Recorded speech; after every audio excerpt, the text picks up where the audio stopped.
And now, the Molle Mystery Theater, presented by Molle. Molle, the heavier brushless shaving cream for tender skins.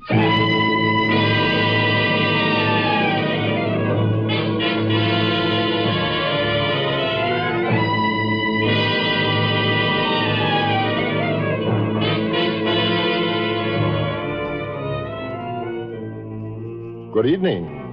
This is Jeffrey Barnes, welcoming you to the program that presents the best in mystery and detective fiction. Tonight's story is a hard-boiled gangster tale written by Martin Ryerson and entitled Alibi for Murder. It's about a very ordinary young man named Dave Whitman who was destined from birth to be involved in 2 gangland killings. Yes, destined from birth. Puzzling? Perhaps it'll all be quite clear when you meet gangster Steve Yeager. Before you begin your story, Mr. Barnes, here's some good advice for men. If you have a wiry, hard-to-cut beard or a tender skin, and that morning shave of yours is just short of murder, then shave with Molle, the heavier brushless shaving cream. Yes, sir, man. It's smooth. So smooth. It's slick. So slick. It's a smooth, slick shave you get with Molle. Molle, the heavier brushless cream for tender skins. That's right. Molle is a heavier cream, the kind of cream you need if you have wiry whiskers or a tender skin. Because Molle is heavier, it not only softens your whiskers, it stands them up straighter and makes them easy to cut.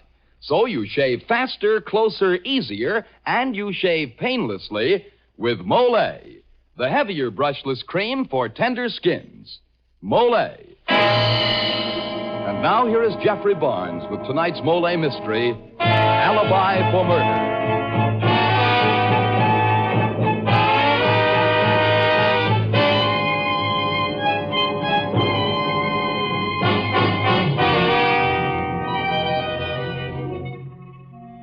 Three men stand in the windowless, ill-lighted little room in the huge warehouse. They're staring in awe at the unconscious man sprawled out on the rickety cot before them. Finally, one of the men speaks. It's unbelievable, Steve. I read about things like this, but I never expected to see it actually happen. How bad's he hurt, Doc? One bullet grazed the back of his head. The slug buried in his shoulder might cause trouble. He should go to a hospital. Hospital, nothing.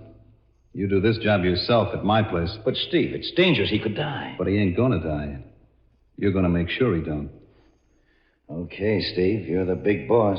You know I never argue with you. Bob. Yeah. Yes, Mr. Yeager. You're sure nobody knows about him except you? Well, it happened just like I told you, Mr. Yeager. I heard the shots while I was making my nice rounds of the warehouse. I ran outside, and there he was, laying in a heap on the sidewalk. And the car that the shots came from, beating it away in the darkness. At first, I thought this was you, Mr. Yeager. Oh, you did, huh? You didn't catch the plates in the car, did you? No, it was too dark, Mr. Yeager. Okay, Pop, thanks a lot for calling me. I won't forget it. Just keep it under your scalp. Oh, don't worry, Mr. Yeager. I won't say a word. I'm sure you won't. Better get back in your rounds now, Pop. I don't want to hold you up and make you late. Okay, Mr. Yeager. You're very considerate. Good night. Oh! Steve, you shot him in the back. What's that gag about dead men keeping their mouths shut, Doc? Okay, bust things up, make it look like a robbery. Then let's get this Joe over to my apartment.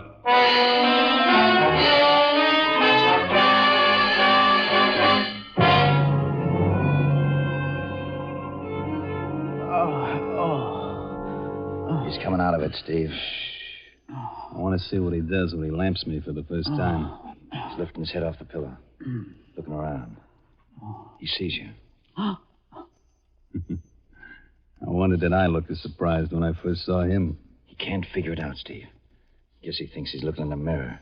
It's okay, pal. You ain't seeing things. It's us. 2 of us. 2 of us? That's right. This is me, and that's you.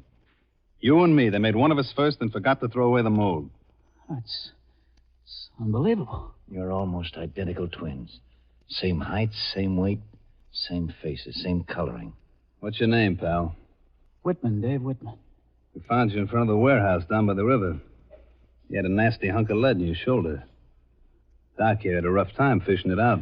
You a doctor? Yeah, this here is Doc Kinsella. I'm Steve Yeager. You're going to see a lot of us. I don't understand what you mean, Mr. Yeager. Never mind. You, got many friends in town, Whitman? No, I just arrived here tonight on a freight. Riding the rails, huh? A hobo. No, just out of a job. That's what I had hoped to find here. I figured I'd find me a flop down by the river in that big building. My warehouse. Oh, it is? Mm-hmm. Well, anyway, all of a sudden a car comes racing around the corner and lets me have it. Only that little lead party wasn't meant for you. That was a surprise cooked up for yours truly. For you, Mr. Yeager? Yeah. Friends of mine. They took you for me. Then they bust in and murdered a watchman. But I don't get it. Forget it. So you're looking for work, huh? Yeah, any kind of work. Well, what would you say to a job with me? In your warehouse? No, not exactly. This'll earn you a lot bigger piece of change than working down there. I don't know what that slug did to my brain, but if this is how it feels to be crazy, brother, I want to stay that way. Yeah, I think you and me are going to get along okay, Whitman. Now see if you can grab some sleep. Come on, Doc.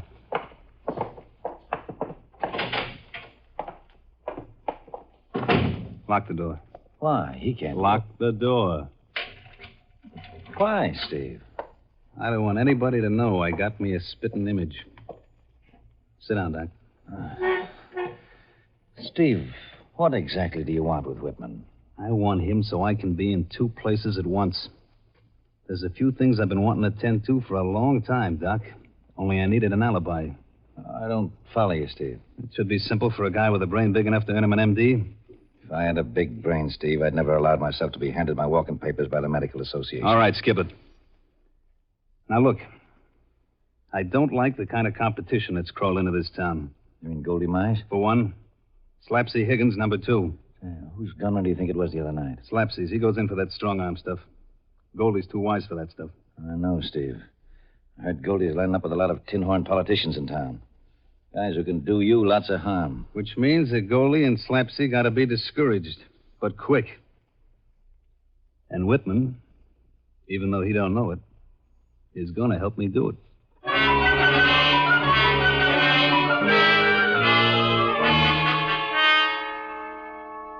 Well, kid, you're looking fine. No one had guessed that 10 days ago you had a slug in you. Yeah, Doc. All right, Whitman, let me look at you.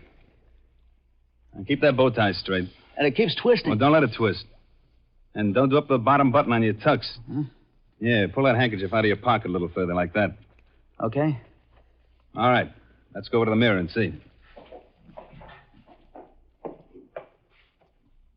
Well, Doc, what do you say? Except by instinct, Steve, I'd say it was improbable. Even your own mothers could tell you apart. I hardly know which of us is me. Neither one of us is you. We're both me. And don't forget it, even for a second. Yeah, okay, Steve. Now you're going to my nightclub with Doc. Your nightclub? That's right. The Silver Swan. I own it. Doc will point out everybody in the place to you. Tell you anything and everything you need to know about him. If you get in a spot and you don't know what the answer is, just stick a cigar in your face and let Doc do the talking. You got it? Yeah, I got it. Now, there's only one rub. What's that, Steve? Lorraine. Oh, Lorraine, she's your girl, isn't she? How do you know about her? I read all about her on those clippings in your press book. Sings at your nightclub. Is she really as pretty as that photo on the piano? Never mind how pretty she is or ain't. Steve, you usually kiss her when she comes over to the table. If he doesn't kiss her, she might get suspicious and ask questions. Okay, Whitman, you'll have to kiss her. Oh, I will? But make it quick. And when you do kiss her, grab her like I do. Come here, I'll show you how. Maybe you two would like to be alone. Shut up. Don't you dance with her or anything, Steve? No, kiss her quick, Whitman, and get rid of her. Tell her that you and Doc got important business. Say you'll see her after the last show. By that time, I'll be there, and you'll be back here in the penthouse again. You understand? I understand, Steve.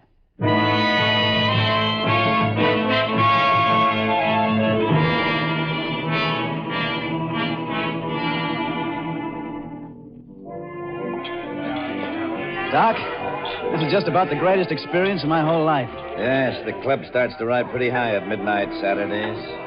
This place must have cost Steve a small fortune. It did. But you better close your mouth and stop gaping like you never saw it before. Don't forget you're supposed to be the person who owns it.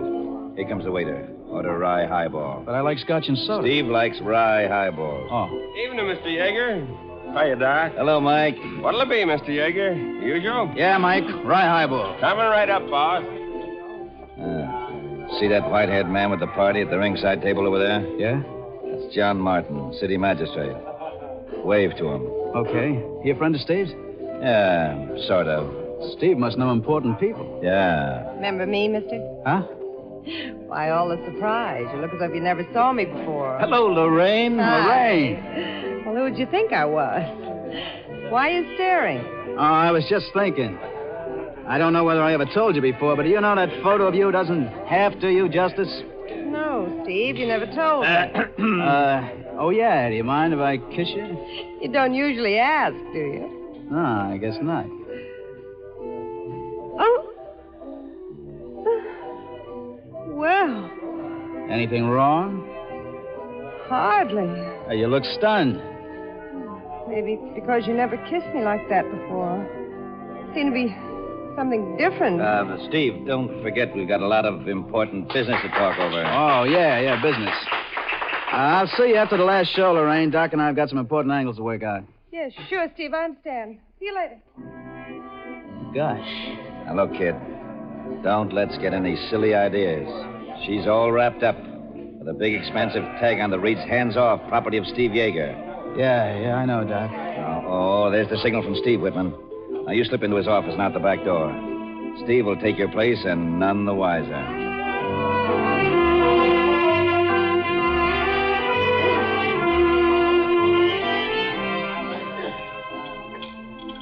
Sure nobody caught wise he wasn't me sitting at this table all the while, Doc? No one, Steve.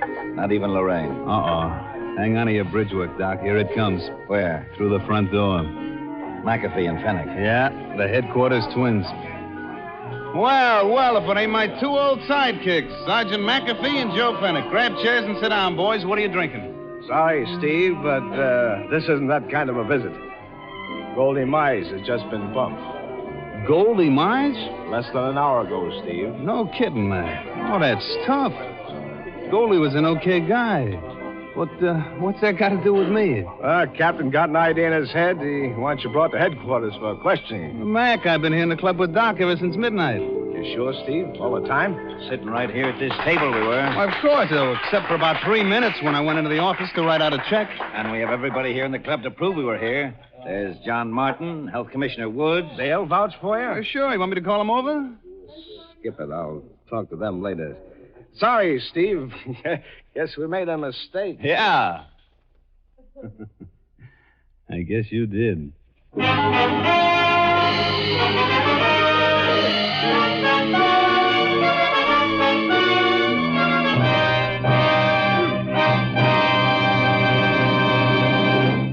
As the curtain falls on Act One of our story, it looks as though Steve Yeager has an ironclad alibi as far as the death of Goldie Mize is concerned.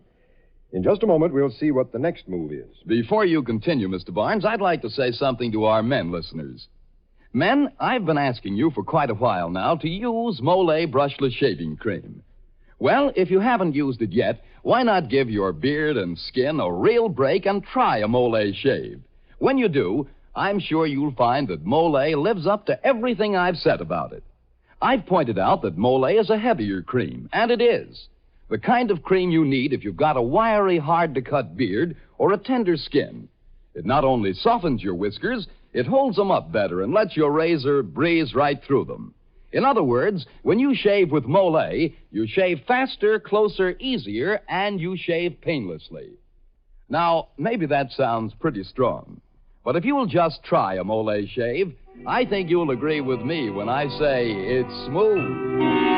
So smooth. It's slick. So slick. It's a smooth, slick shave you get with M-O-L-L-E. Molle, the heavier brushless shaving cream for tender skins. Molle. And now back to Jeffrey Barnes and Act Two of Alibi for Murder.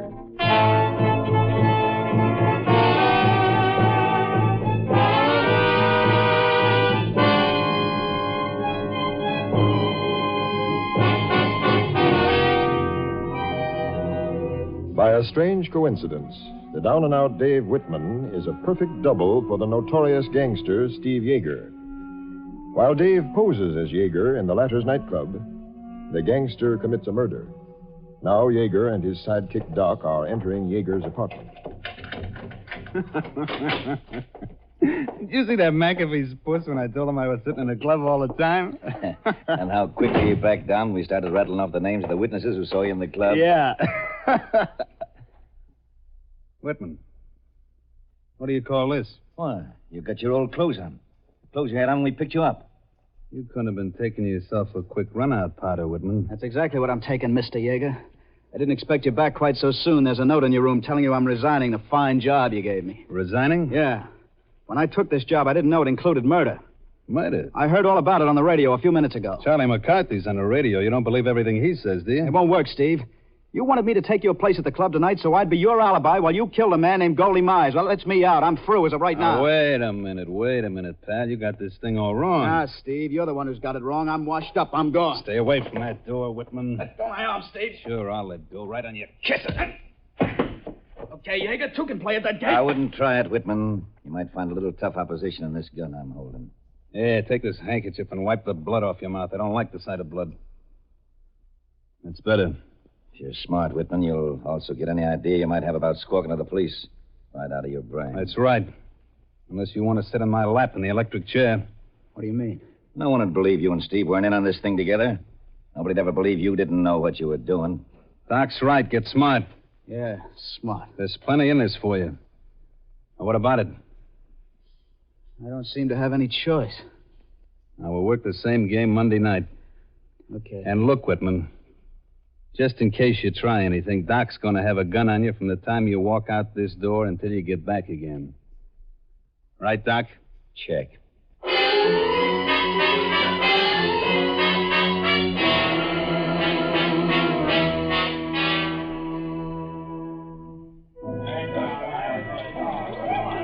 Doesn't this club ever have a slow night, Doc? It's jam-packed again tonight. Yeah. What do you keep looking around over your shoulder for? Expecting somebody? I'll be seeing you, Doc. Hey, where you going? To meet the somebody I was looking for. She just came through that little door we were talking about. Wait, come back here. Hi. Oh. Hello, Steve. Hey, you sound surprised. It's the first time I ever saw you come to meet me. Anything wrong? Wrong? Yeah, you stepped back away from me as I went to kiss you. Oh, I'm sorry, Steve. Oh, You look bewildered. I am. Why? Why, you kissed me just now. You kissed me like that Saturday night when I came to your table. Something about it seemed so different. Steve, we got business to talk over, remember? Oh, yeah, Doc. I tell you what. You sit down and get all the details worked out, and I'll come back and argue the whole thing out with you. But, there's that argument in my pocket. Might not wait. Are you trying to tell me you'd use an argument like that on Steve Yeager in front of all these nice people? But... I said sit down, Doc. No, I mean sit down. Okay. I'll be waiting. Doc seems to be kind of unhappy about something. Doc's getting old, Lorraine. No more romance. I never heard you mention the word romance before. Well, there's a lot of words you probably haven't heard me say that you're going to hear. Shall we dance? Love to.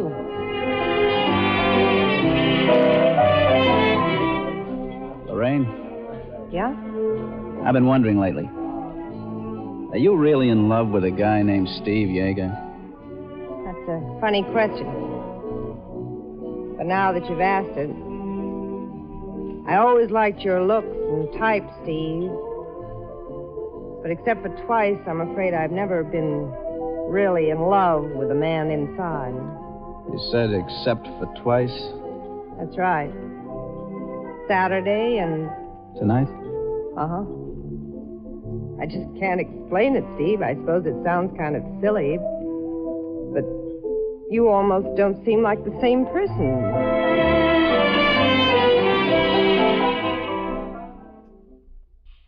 Gentlemen, make your best. The wheel is ready to turn. Men on the red, grab on the box. Your favorite number is open for you. Now, how did we get back here in the gambling room? Maybe because I said I felt lucky. How lucky? Tonight, just about the luckiest person alive. You got a quarter, lady? Could be. Why? Let me have it. We'll pool our interests. I've got a dime. A very lucky dime. I thought you never This gambled. is a special occasion. Let's have the quarter. All right. Here you are. Here, you drop this lucky dime into your purse. There. But I... Come on, let's try our quarter on these slot machines. All right. Ah, this looks like a lucky machine. Here, you drop in the quarter. Okay. Now, I'll yank the lever. Oh, those little wheels are spinning just like my brain. It's all so mixed up. 4 bars. Jackpot! Oh, those quarters! Oh, there must be easily $10. Tell you what, you take these quarters to the cashier and get 1 blue chip.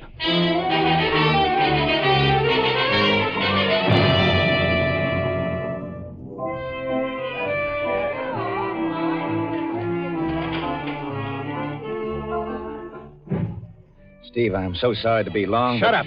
Where's Whitman? Been cooling my heels in this office for the past half hour. You know I can't leave here until he comes. He was at the big table, Steve. Let Lorraine walk away with 5 G's.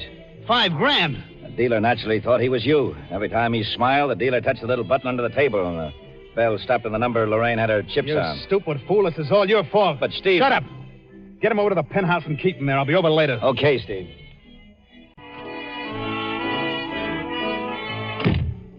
Oh, that Whitman, I'll break his neck when I get him, that punk.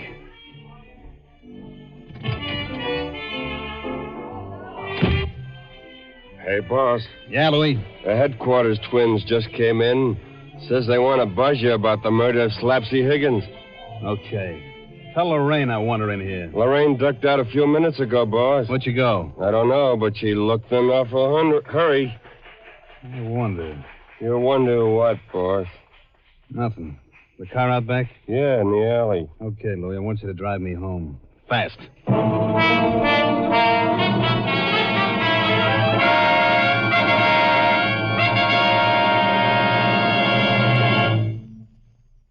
This is Jeffrey Barnes again.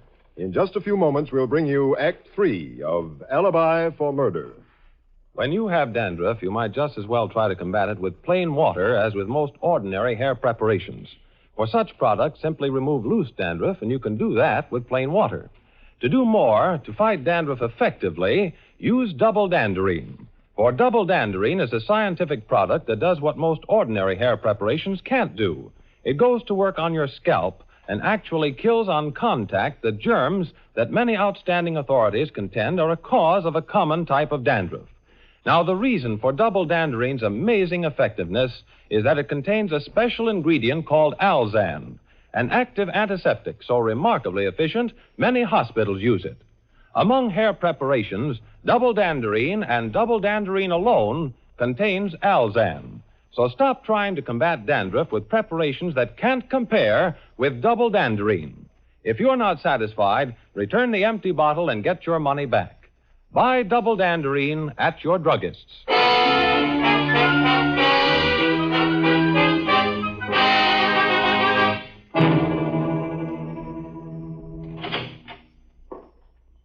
Lorraine, you shouldn't have come here to the penthouse. Lorraine. And you're Suppose not Steve should Steve come- Yeager. Oh, darling, I'm glad. I'm so glad. Oh, Lorraine, darling. I tried so many times to tell you the truth tonight, but for once Doc's right, you shouldn't have come here. Who are you? My name's Whitman, Dave Whitman. Don't say any more, Whitman, I warn you. Steve used me as his alibi for murder. I would have made a break for it, but I couldn't go without you. With that money we won tonight, Lorraine, I hoped we could go away somewhere and start over. You've got to go, Lorraine. If Steve finds you, he'll kill both of you. Been reading my mind, huh, Doc? Steve. Steve, I didn't hear you come in. Louis just drove me over from the club. Well, just like something out of the movies. The big hero with a protecting arm around the girl's waist. It's kind of corny, Whitman. So this is why you took the quick run out from the club, huh, Lorraine? I was right. There are 2 of you. But not for long. Whitman, where are those rags you first came in? Why? Don't ask questions. Where are they? In the bottom of the closet in the bedroom. All right, Doc. Keep that gun of yours aimed at his shirt stud. I got me a quick change to make.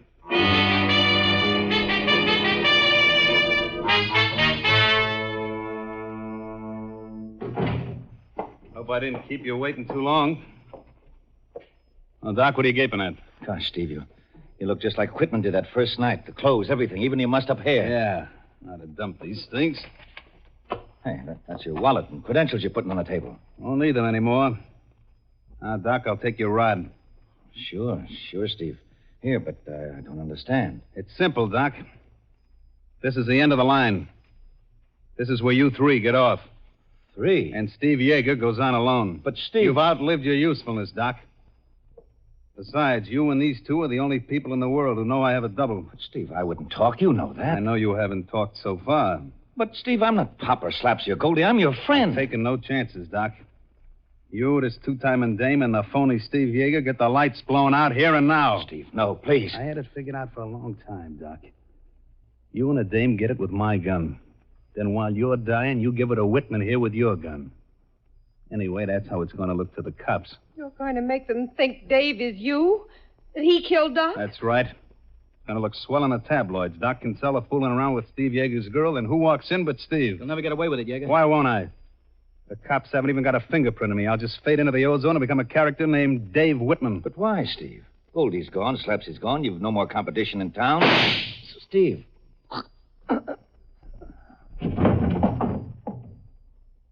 Too bad. Doc wasn't a bad guy. You ain't kidding, Mac. What? Doc was the best. Louis. Eyes front and drop the gun. Don't be crazy, Louis. Take that rod out of my back. Drop it, I said. I don't know what you're doing, Louis. Shut up and turn around so I can look at you. All right, you satisfied it's me? Steve. And another Steve over there. Am I seeing double or something? Of course you're not seeing double. I'm Steve Yeager. This guy's just a hobo. I don't know. I'd say you look more like the hobo in them clothes. Louis, don't be stupid. I'm Steve, I tell you. Look at me. Yeah, Louis, look at us. Good. I'm all mixed up. Now, it's simple, Louis. It's just a shakedown. He found out he looked like me, killed a couple of people, and then tried to blackmail me. He's lying, Louis. I'm Steve Yeager. If he was Steve Yeager, would he shoot Doc Kinsella, his best friend? No, I guess he wouldn't. Louis, he's trying to confuse you. Look, they're my credentials on the table. No, Louis, they're my credentials. I just told you he was trying to shake me down. I want to be sure. I wouldn't want to pull this trigger on the wrong guy. You'll be pulling it on the wrong guy if you kill me. Wait a second, Louis. You know whose girl Lorraine is, don't you? Sure, everybody knows that. She's Steve Yeager's girl. Then ask her which one of us she loves. It's a trick, a dirty, rotten trick. That wasn't very smart, him trying to rush my gun. Gosh, I didn't want to kill a guy. But, well, you saw for yourself, Steve. He was grabbing for my gun. It was either him or me. We've got to get out of here quick before the police come. Yeah, we better get out of here. You go ahead, Louis. A few things I got to clean up here. Yeah, okay, boy. Quick, lock the door. Right. Good. Now then. What are you doing, Dave? The only thing we can do. I'm calling the police. Where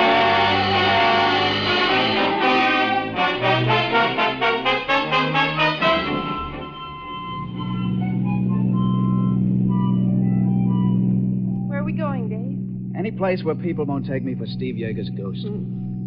Brother, what a job it was straightening out that mess with the police. Yes, especially after they picked up Louis and he insisted you were Steve. What are you thinking about, darling? Well, honey, 2 weeks ago, I rode into town in a freight car with a thin dime in my pocket. Now I'm riding out of town with the world in the palm of my hand.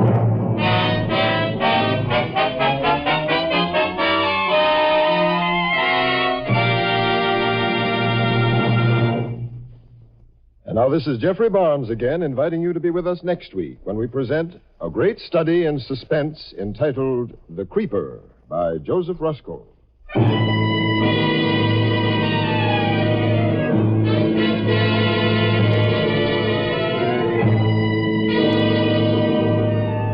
The original music for the Molle Mystery Theater is composed and conducted by Alexander Sendler. Alibi for Murder was written and adapted for radio by Martin Ryerson. Elspeth Eric, Mandel Kramer, and John Sylvester were featured in tonight's program. This is Dan Seymour saying goodnight until next Friday at this same time when the Mystery Theater presents The Creeper.